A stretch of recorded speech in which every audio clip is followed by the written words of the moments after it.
Howdy y'all, Amber here and welcome back to Ginger Cowgirl's Nook. Today we will be coloring this cute little boot picture. This is in 50 Spring Miniatures by Kameliya AngelKova.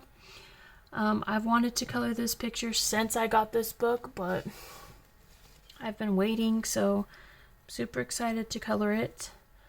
I'm not sure what direction I'm going to go in, but I know I want the boot to be in warm gray, so we're gonna start there. I hope you guys enjoyed the video, and let's get started.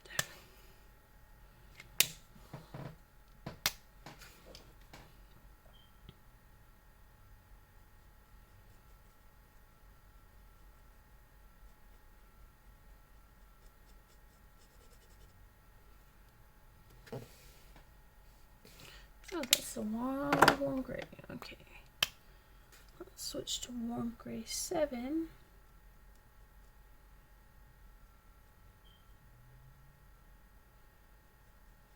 I was coloring with that and I'm like, geez, this is light for warm gray 7. And then I realized it's not warm gray 7. Anyways, how's everyone? I hope everyone's doing well. I hope you guys are enjoying the warm weather. The weather has gotten pretty warm here the last couple days to where when I'm at the zoo, I don't even wear a jacket all day, so it's gotten pretty warm here. And that's always a blessing. And then when it gets warm, that means soon it will be bike riding time, longboarding time, hiking, camping time. Well, maybe not camping just yet, but camping and all of that. So that will be fun.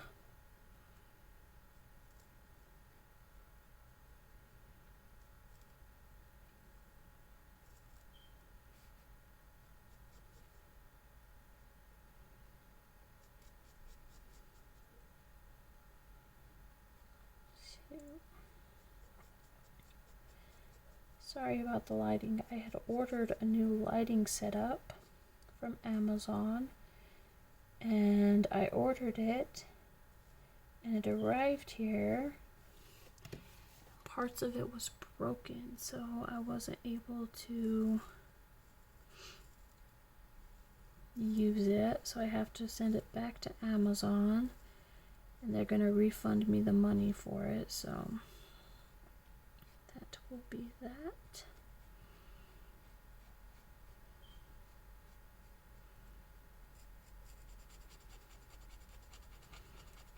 Then I will have to figure out something different, so I do apologize for the next couple videos until I could get new lighting in here. Thought I had it all planned out, but guess not.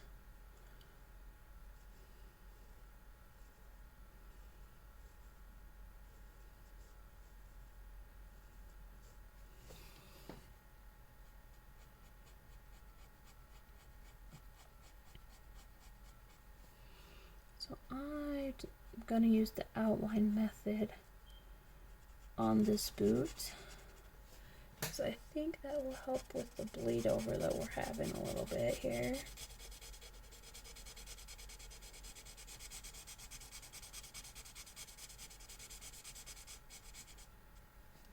Okay, so there's the bottom of the little boot. Oh, it's over here too.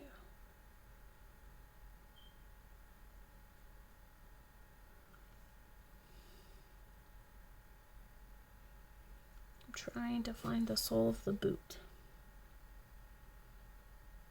I just realized it's over here too.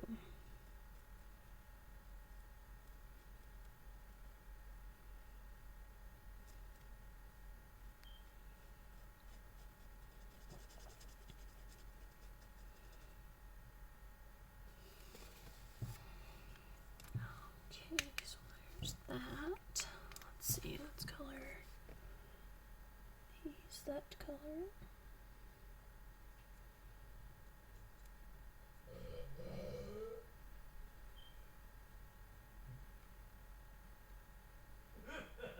There we go.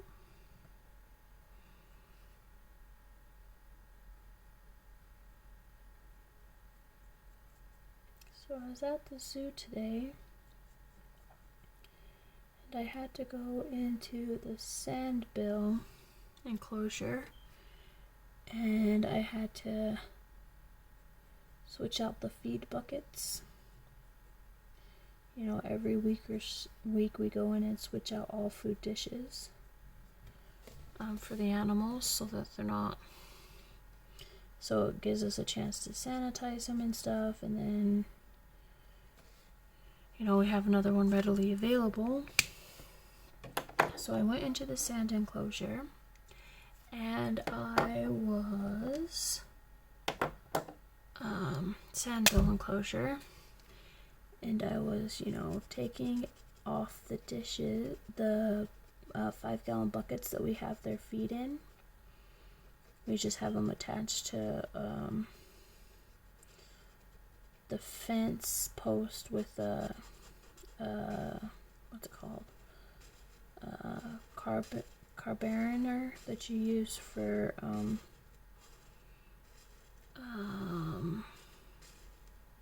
rock climbing, like the little hook thingies. And I'm in there, and my coworker was also in the same enclosure. She's a little far down from where I was, and the sandbill was down there by her, and she asked me to come down to give her some help because she was trying to figure out a certain way to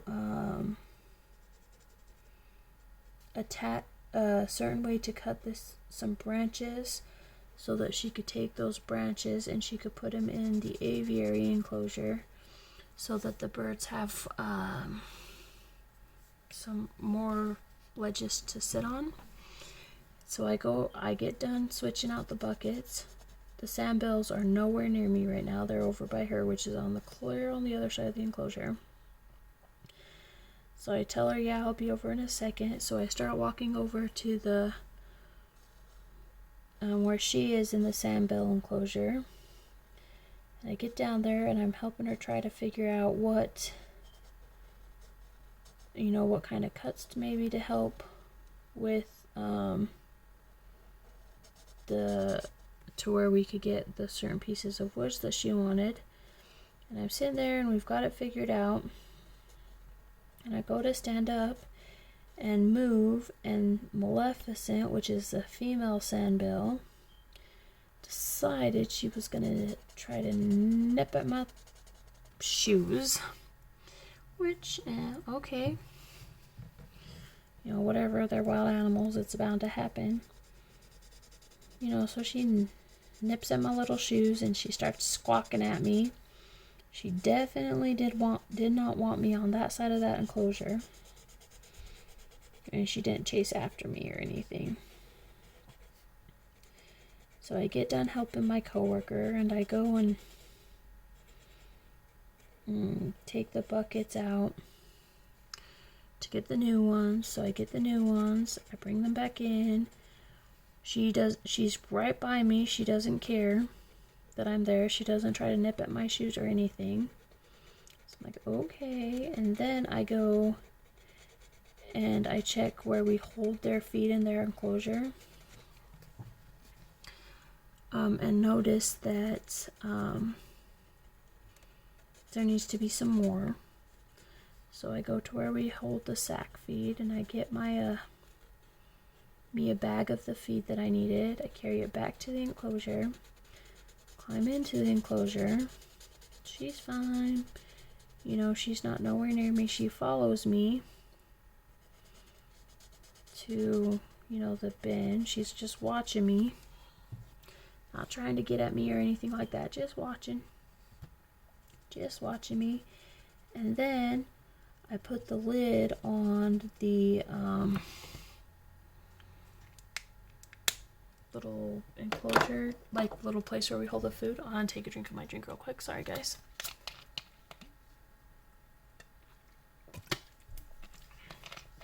And she's been so nice and everything that I'm like, you know what?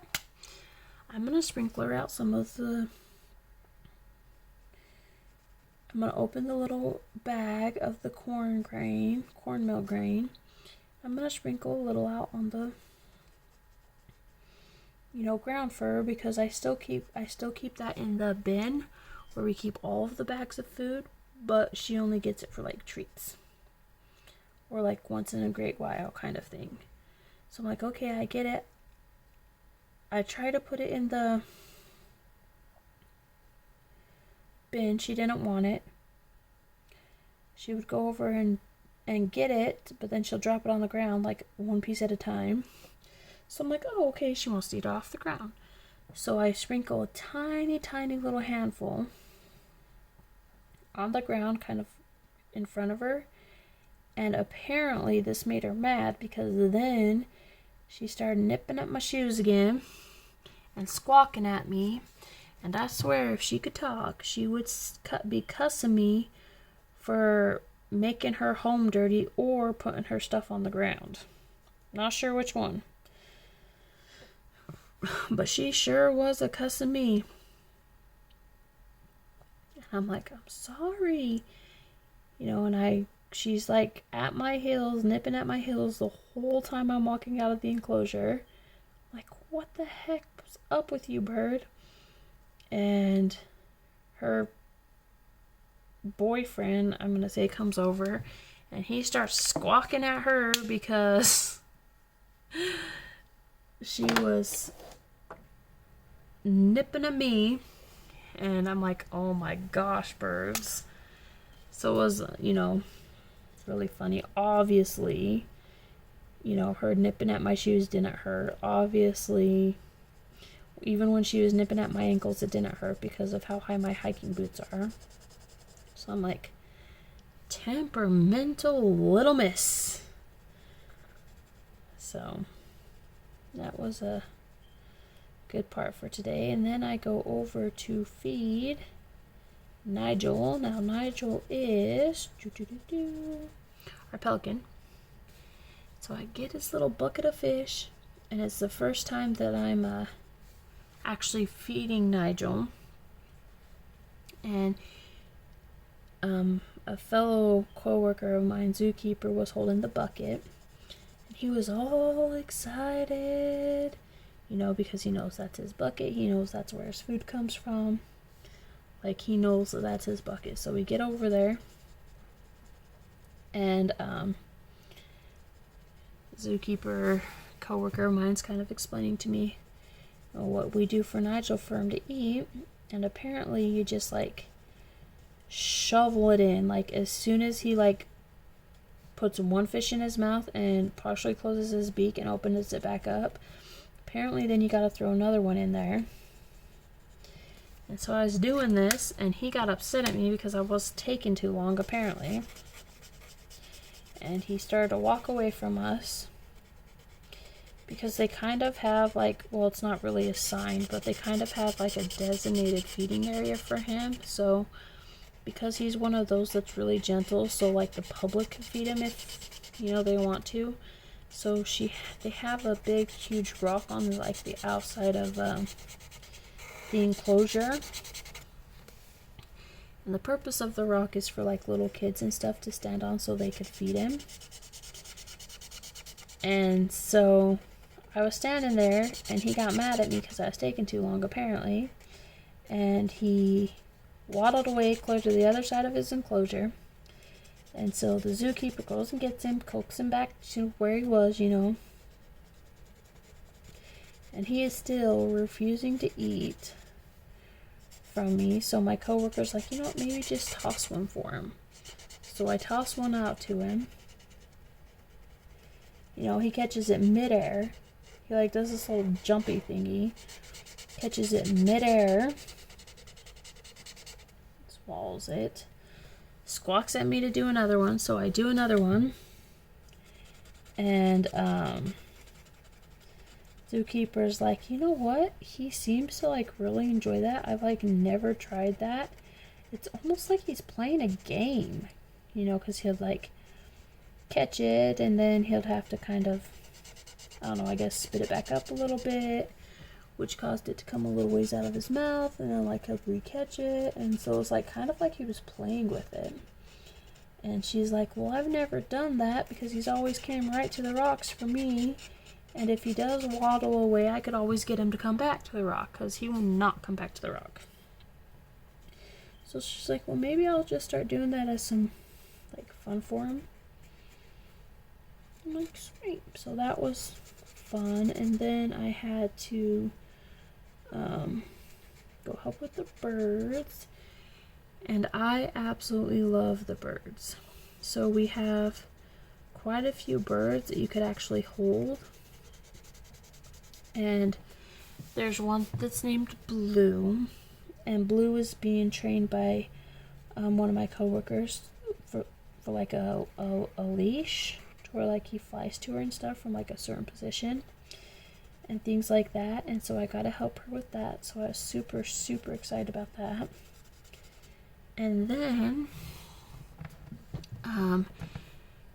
you know, I had gotten done with all my stuff at this time, and she's like, you know what, you want to help me do, you know, like the rest of my stuff? I'm like, yeah, sure, no problem. So then we go back into where all the tropical birds are being held right now, because the weather's still a little too cold for the birds outside. And there is this huge blue and gold macaw named Boomer that is very actually shy of people, apparently. And so I was cleaning the enclosure, and she told me, she's like, Boomer will probably stay as far away from you as he can. He's really shy when it comes to people, but when you first enter the enclosure, he'll want an almond, so just give it to him. You know, she showed me how, which I already knew because my mom had a macaw when I was a kid, but like, okay, showed me now. So you'll give him his almond, and then he usually goes to the farthest corner away from you while you're cleaning the enclosure. I'm like, okay, fair enough. You know, and then he moves, you know, and always stays the farthest position away from the keepers that are in there. I'm like, okay, which, alright, so I get in there, I give him his little almond, and he goes over to the farthest position away from me, like as far as he can go. And I'm, you know, just cleaning up the enclosure, you know, getting the poop out, like scooping up the wet poop, and sweeping up like the little pieces of seeds or whatever that fell on the floor, you know, that kind of thing. Well, then I realized my coworker, she's like, oh my gosh, I can't believe what I'm seeing. And I'm like, what the heck's going on? She's like, hold still, hold still, hold still. So I'm like, okay. I'm like holding still, and I'm like, you know, kind of wondering what's going on. And she comes up to cage, because she took a picture, and she's like, I have never seen this ever. And what it was is I was bent over, you know, cleaning up everything that I was cleaning up, and I was trying to ignore Boomer, because like she said, he's very nervous of people, and he like goes to the farthest corner. But I realized when she took the picture that he was like totally just chilling, like inches above my arm when I was cleaning. And she's like, I have never seen this. Never seen this. And he was like right there by me, and I'm like, oh, that's so cool. She goes, let's try something. And so she's like, all right. I'm like, sure. So I get the cleaning stuff out, and she goes, okay, I want you to get into Boomer's cage, and I want you to walk to various places in the enclosure and see if Boomer will follow you. And I'm like, okay. So I get in there, and at first, same thing. I give him the almond. You know, he flies the farthest way away from me. I go to a different place I started with the place that I was at when she took the picture, and he came right up to the exact same branch, just inches above my arm. Okay. And then she's like, now move somewhere else. So I moved to a different position in the kennel, And at first she's like, well, maybe that's just because it's his favorite branch that was like right by my arm. So I moved to a different place in the enclosure, and he comes over to me again. So obviously I'm gonna give him an almond because we're rewarding him for coming close to me, right? So give him another almond, and he comes back, and it was so cool because then I move to the spot in the enclosure where there's like really no branches or anything, because you know they never really go back there. And I go back there, and he climbs the enclosure to where I'm at, and he's just chilling there. And my coworker, she's like, this is so cool, he never gets close to anybody, he must really really really like you. And I'm like, well, this is awesome, you know, because I want the animals to trust me, I want them to get to know me, I want them to do all these different things with me. And I'm like, that is so cool that he trusted me enough to do that. So it was really really awesome. So now I think when I go to get anything where we're keeping the birds right now, I think that I will say hi to him, you know, and see if I could get him more used to my presence than what he already is.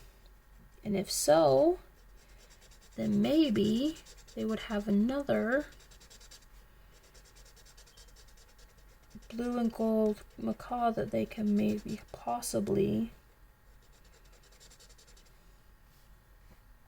you know, teach to fly and teach to be on a it's like a little harness and stuff for the public to see, because Blue does, but Blue's kind of like really really small right now. He's just small for the type of macaw that he is, but Boomer is huge. And so if we could get him to trust somebody enough to do that, then that would be awesome. So we'll see how it goes, but for whatever reason, he is really really shy of people. And then me and the gal that was in there with me's best guesses, and she's been there for much longer than I have. Boomer was born in the zoo, so she's not sure why he's so shy of people. My guess is, and her guess is, that maybe a past zookeeper or something like didn't treat him very good for him to be so shy of us, of all of us. So, I mean, obviously we don't know, it's just a guess because the zoo's been around for much longer than her or I's been alive, so who knows. But it was still really really cool to do. That's what I love about being at the small zoo, because instead of just like being stuck with one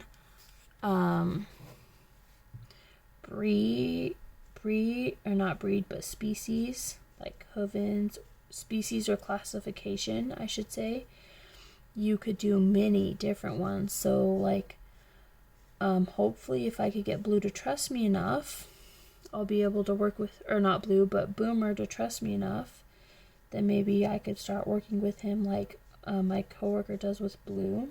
That would be cool. But also I get to start help animal training Unique, so that you could help train a variety of different animals. So that's really really fun. You get to broaden your education about different species and different habitats and different enrichment for different types of species of animals. So that's what I like the most about being at the super small zoo.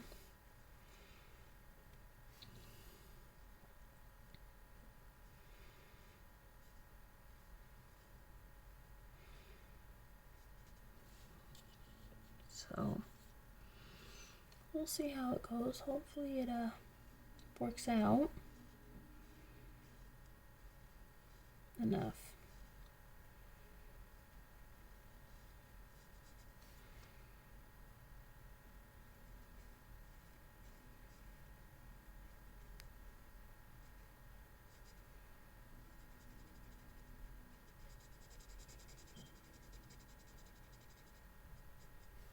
So I decided that I was going to make the boot itself in warm grays, and I'm going to make this little doorway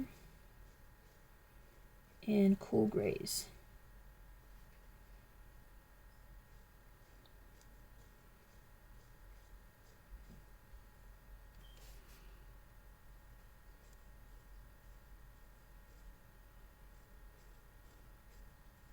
And then tomorrow,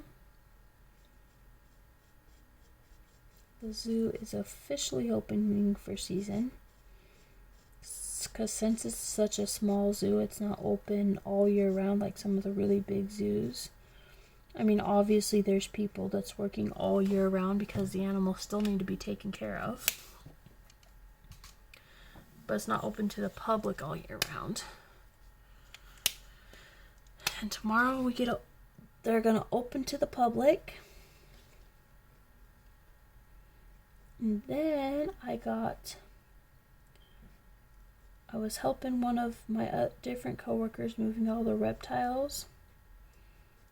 And they have a red iguana there. And she is very timid around people, but is like lots of people, but is really, really awesome. And my coworker had mentioned that it would be cool if Zoe, which I think her name's Zoe, maybe it's not. I'm still trying to remember names of everything, you guys. I just barely started my internship there. Anyways, the red iguana would be more or less intimidated by people, because then people would get to like see him walk around, pet him, learn about him, that kind of thing. But she ain't. And I said, oh, that's cool. I said, I'm like, she's timid, you know, because I was kind of like, what? You know, because they're usually not.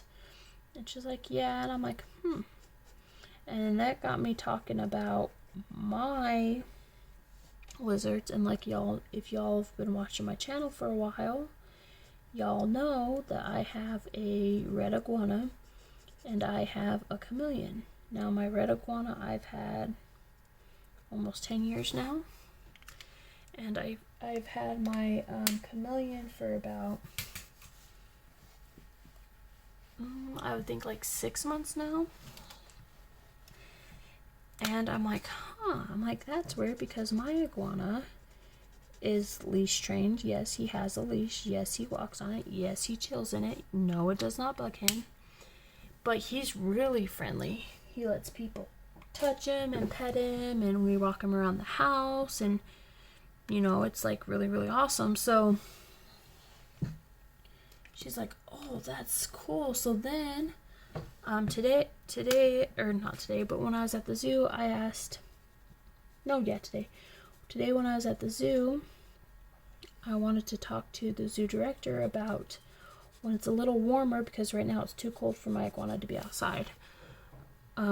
If I could bring my iguana to the zoo, because people will be able to pet my iguana. They'll be able to like pet him and get like really close to my iguana, because I put my iguana on his leash, you guys, and he goes hiking with us. I take him to my kids' school.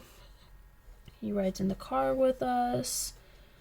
And it's just really, really chill, because I've worked with him over the last 10 years to not be timid of people. And trust me, when I first got him, he was.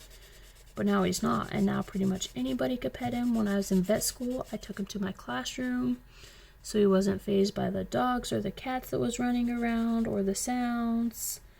The most that he does is like if he starts to get overwhelmed, like he will climb like to the back of my shirt, because his leash is always attached to me. to like the back of my shirt, and then that's when I'm like, you know what, he's kind of getting irritated, or something's bugging him, or whatever, or he just don't want to be around a lot of people. But he knows that as long as he has his leash on, that I'm right there with him, like I'm not leaving him. So, you know, I'm like watching out for him and all kinds of things. And so the zookeeper's like, oh, that would be awesome. I'm like, I'll have to carry sanitizer with me because everybody would have to sanitize their hands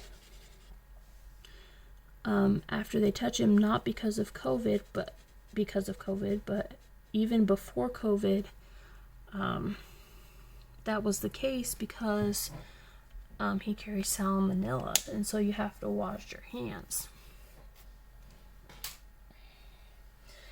So my boss is like, yeah, that would be so cool, do that. And I'm like, I also have a chameleon that I could bring in. My chameleon also has a leash. And I put him on it for the first time a little while ago, and he didn't mind at all that it was there. So I don't think it'll be an issue. But the thing with him is people don't touch him.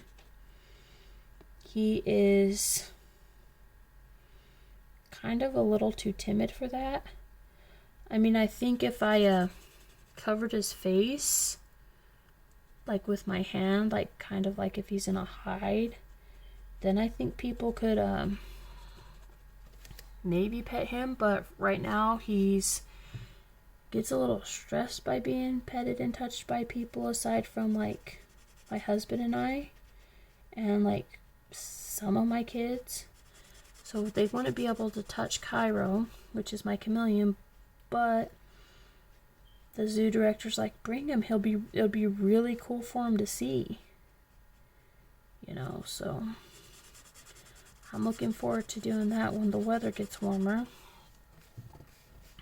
for him. Really looking forward to that.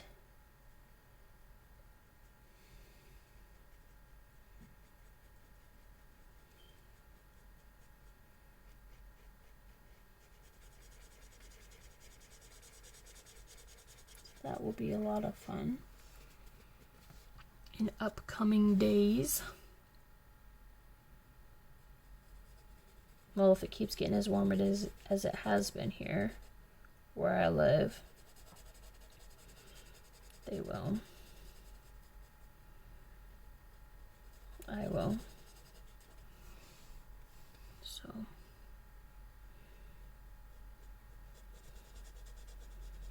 And then hopefully if Scorch and Cairo get used to each other enough, like right now they're used to each other, like they shower together for their baths and stuff.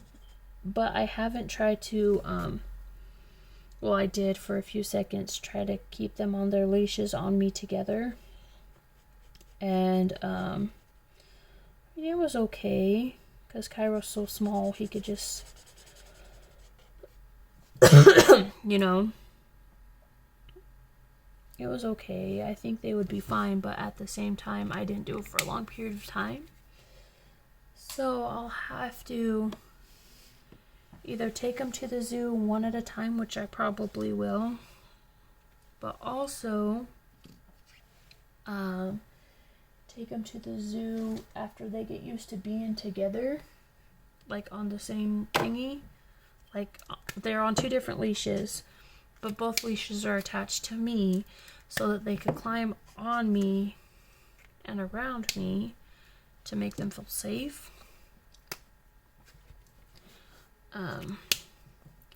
They get used to doing each other, like being on the leashes on me with each other, then it's possible that I could take both of them with me to the zoo.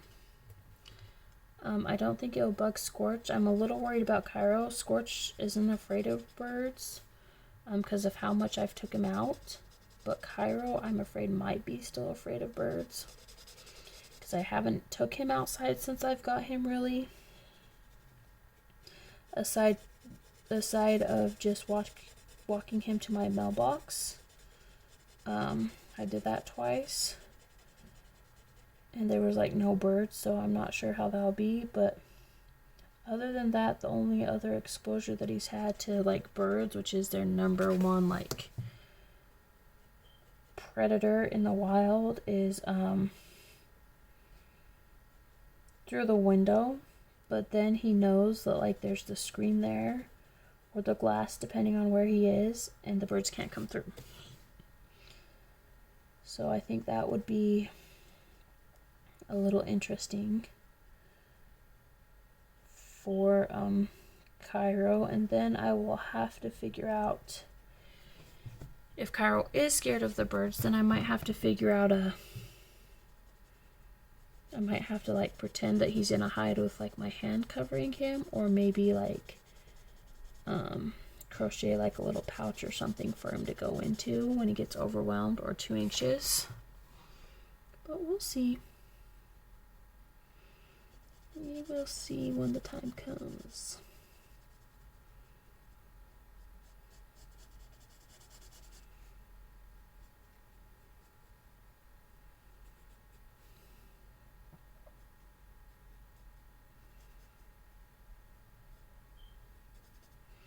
Saw a emu egg today, and if y'all haven't seen them, they look like dragon eggs.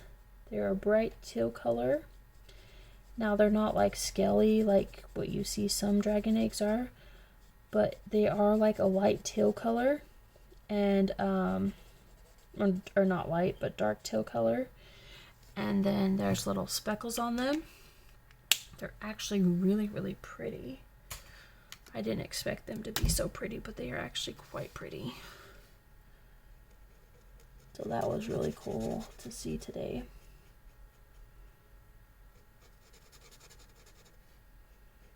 That's the zoo.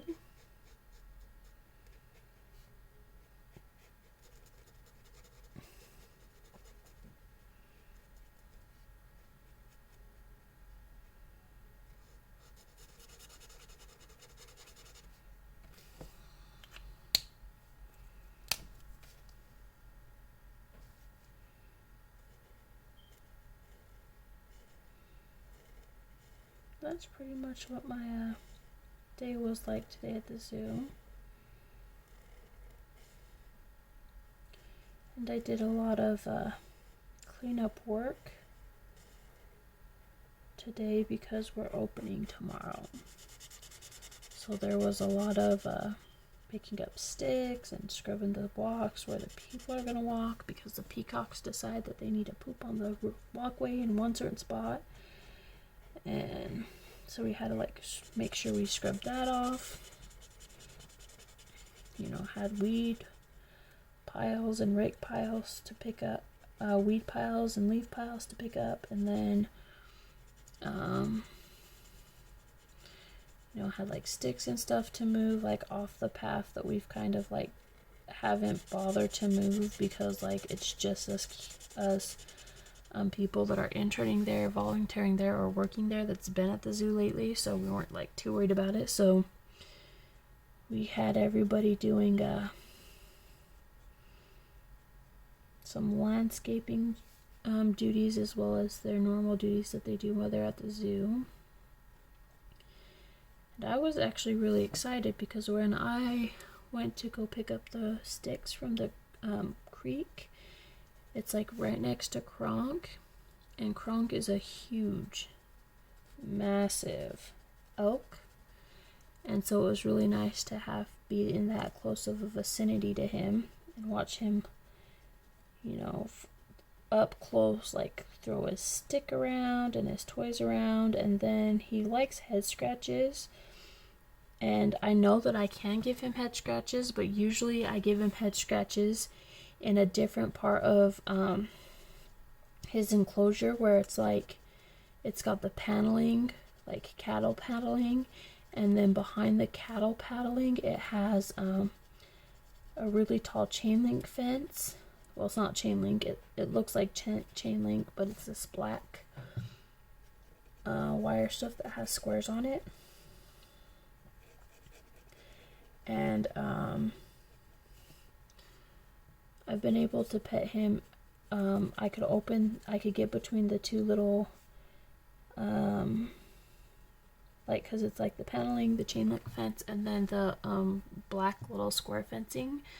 And so I could get through the in between the chain link fencing and the brown square fencing, like wire fencing. And there I've been able to pet Kronk through like the chain link fence, where like he puts his head close to it and you just like reach your fingers in there to pet him. Well, where I was at today, I was in a closure adjacent to his, which is where all of the birds are, like where the canal is for the birds and the ducks.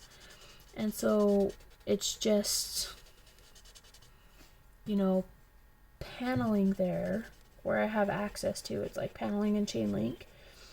And there's a free space enclosure for us to like get wheelbarrows and stuff in to get to different enclosures.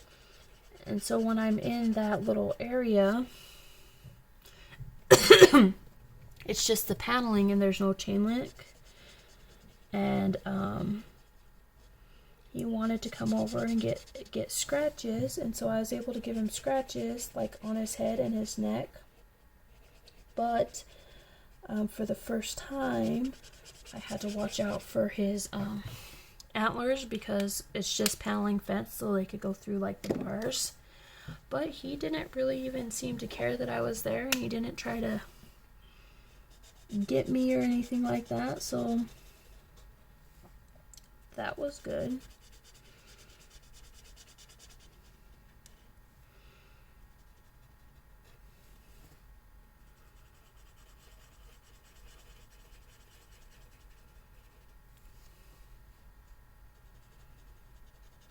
But then I got some real good news today. So I spoke about it a little bit in one of my previous videos about how about Unique, which is a mule deer that we have at the zoo.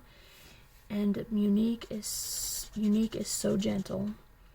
He like comes up when you enter his enclosure, like he comes up and he wants pets and he wants loves and that kind of thing. And I had mentioned in one of my other videos that the zookeeper,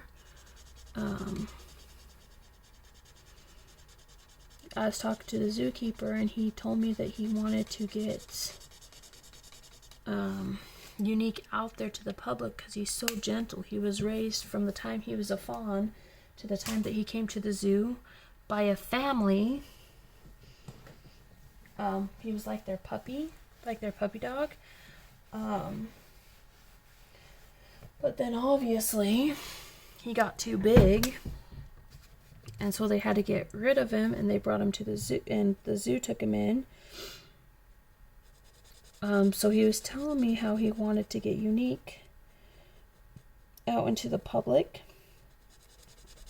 and just wanted to know if I had any ideas of maybe that's how we'll do it. And I told him that maybe, I asked him if he had tried to put Unique on a leash or anything like that, and he said no. And I'm like, I bet you we could get him in a halter, and you know, hopefully when we get him used to a halter, then he'll be able to walk, you know, like through the zoo with us. He goes, yeah, a halter or a collar. I'm like, yeah, probably a halter. And he's like, yeah, that would be really awesome. The problem is nobody stays here long enough to put the time and the effort into it to, you know, get him used to that person, to trust him enough to follow, you know, to follow them throughout the zoo with everything that goes on at the zoo. I'm like, so I went home and I did some research, just was on my own. The zookeeper didn't, or the zoo director didn't ask me to. I just decided that I wanted to. And I found out that so in the US they're not allowed to be kept as pets. But there is a place around the world where they can be kept as pets. And so I found some videos on that and a couple of web pages and stuff like that for that. And I read them. just because I was curious. And then I told the zoo director about them a couple days ago, and he's like, that's really interesting. And then I had thought about it, prior to, because what it was is we talked about that on a Tuesday, so I had Tuesday, Wednesday, and Thursday is when I did my research, and then I went back the following Tuesday and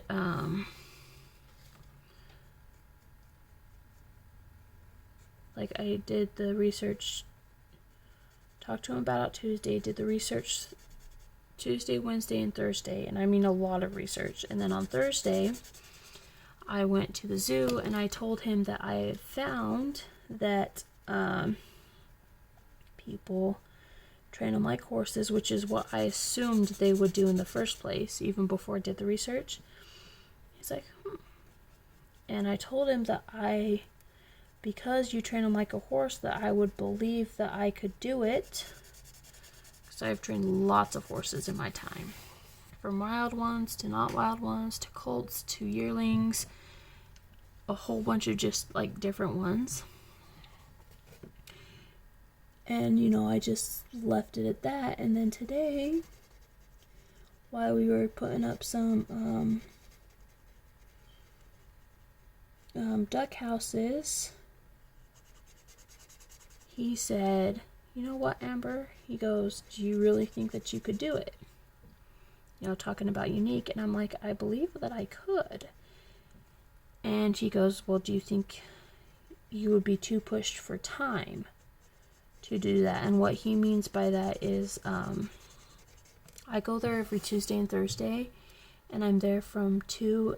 On Tuesday, I'm there from 2. I'm scheduled till 5, but I usually, because of Tuesday, I usually stay later till like 7. Just helping out.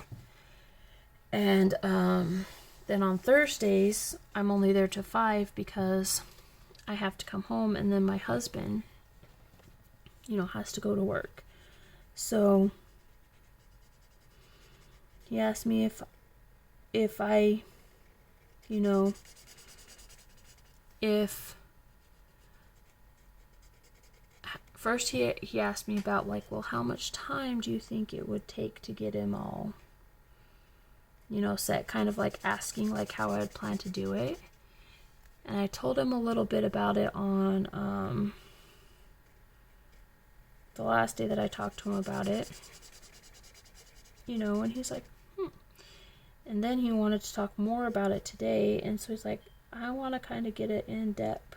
He goes, I want you to explain to me the steps that you will go through to get him used to these things. Because last time I told him that, what we'll have to do is we'll have to get him trusting somebody to lift up his feet, because that's really important, because they need to have a farrier just like a horse does to maintain their hoofs.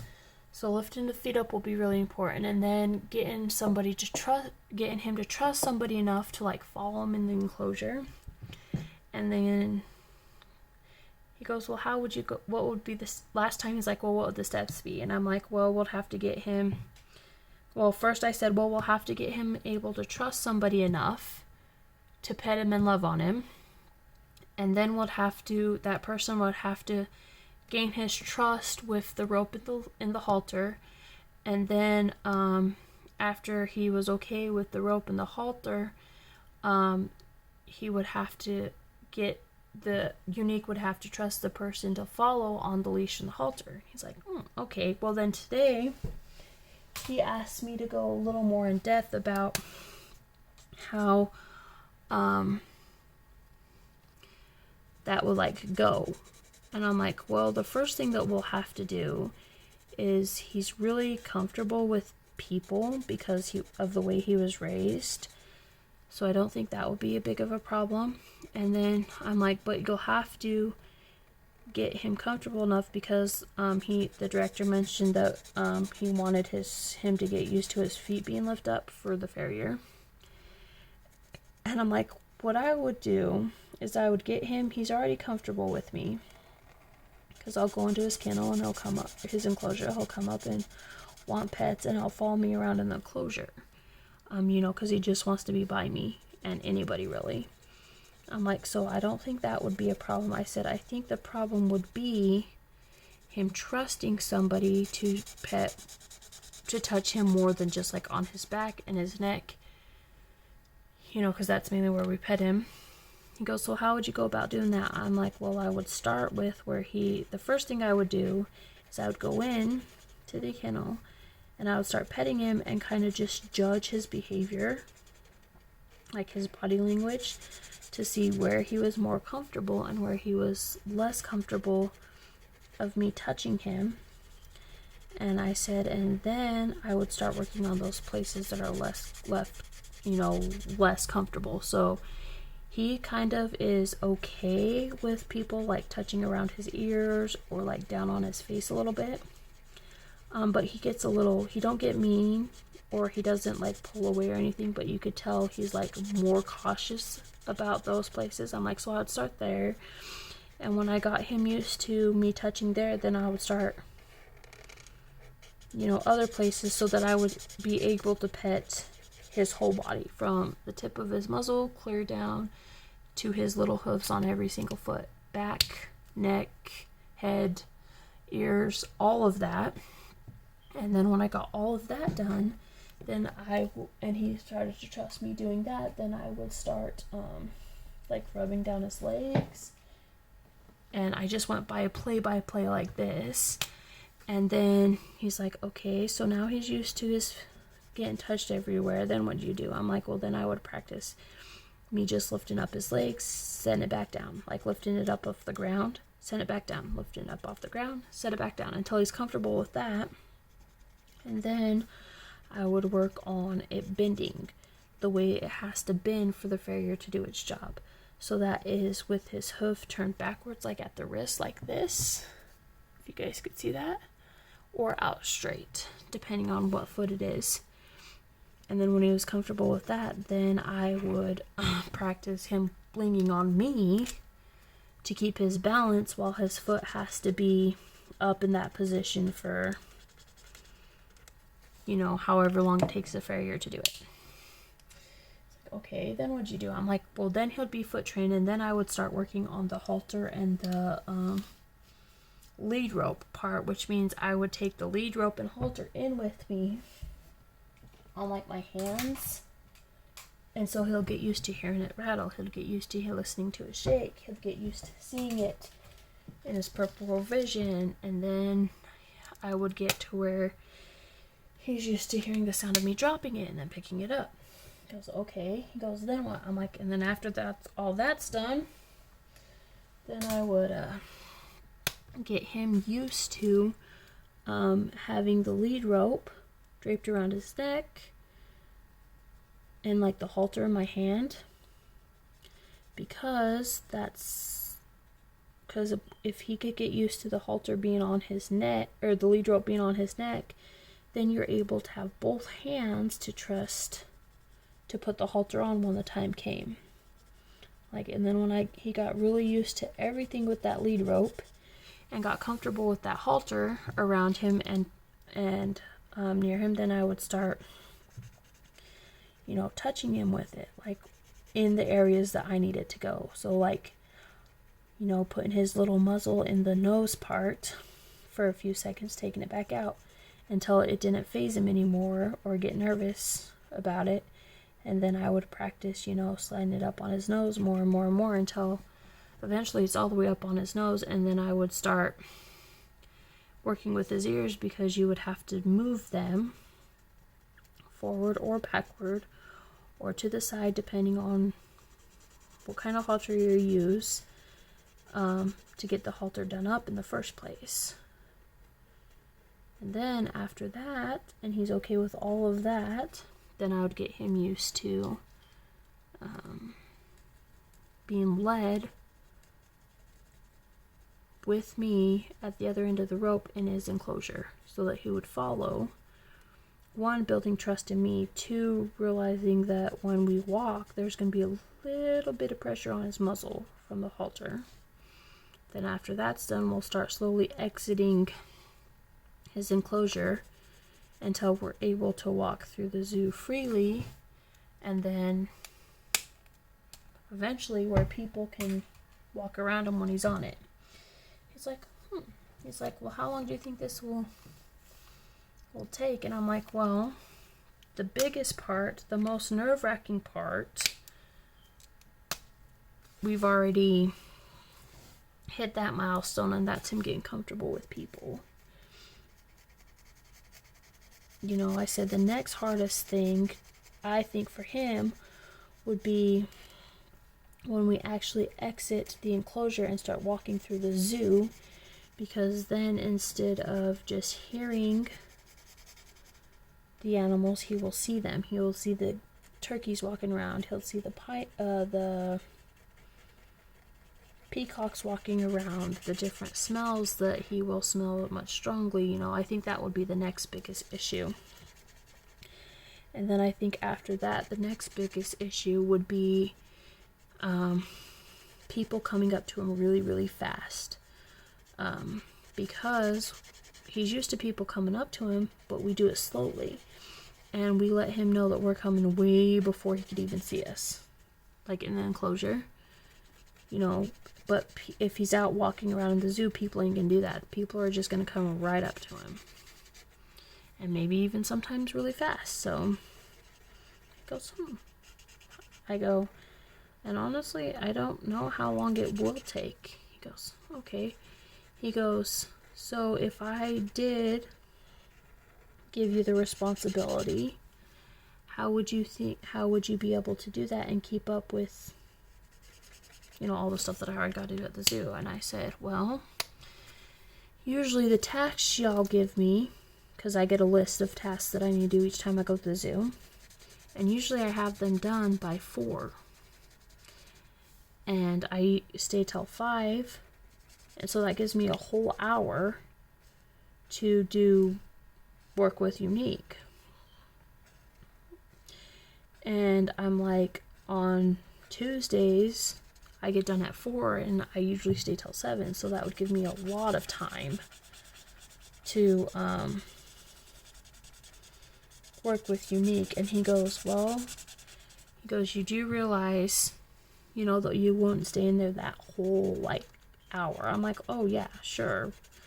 Probably go in for, I'd say maybe 20 minutes, and then come out, do other things, and then go back. He goes, yeah, we try to keep it 10 to 15 here. And I'm like, okay. You know, but just because we keep it 10 to 15 minutes in there at a time doesn't mean that I can't, you know, I'll have to do it once in my shorter shift, but that doesn't mean that I can't do it 2 times in my longer shift, because there'll be a few hours in between. Because I could go there before I do my stuff, my tasks, and do it, and then do it the last time before I leave. And I said, I don't think I would have an issue doing my tasks and working with Unique, because I'm usually always done early with my tasks in the first place. He goes, that's very true. You're one of our fastest workers around here. And he's like, okay. He goes, and do you think you could do it? And I reassured him again. I said, yeah, I think I could do it. I've trained many horses. And I said, and just so you know, I wouldn't have said that I would be willing to take on the responsibility if I didn't think that I could do it. He goes, well, what do you mean? I said, I told you that I could do it because I believe I could do it. And I don't know how long it'll take, but I'm pretty sure I could accomplish our goals. He goes, okay. He goes, well, what if you couldn't do it? I said, if I didn't think that I could do it, or if I said, if I didn't think that I could manage it at all, I wouldn't even have brought it up.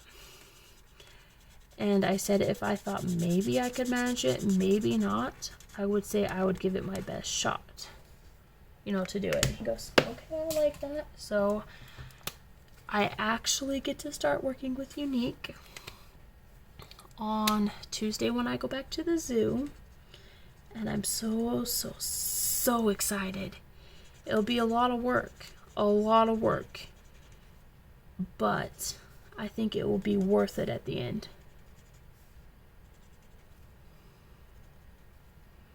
So I'm willing to take on the task. Alright, you guys, with that last little piece there, our picture is done. Time to just sign it. Jones, and it is March 2021, and we used our sketch markers. Alright, y'all, I hope you enjoyed this video. If you like my content, please like, comment, and subscribe. It really helps me out, lets me know that I am making videos that y'all want to see. And if you do subscribe, go ahead and do me a favor, hit that little notification bell so that you get a notification each time I upload a new video. And as always, be wild, be crazy, be bold, be you, because those who mind don't matter, and those who matter don't mind. Alright, bye guys!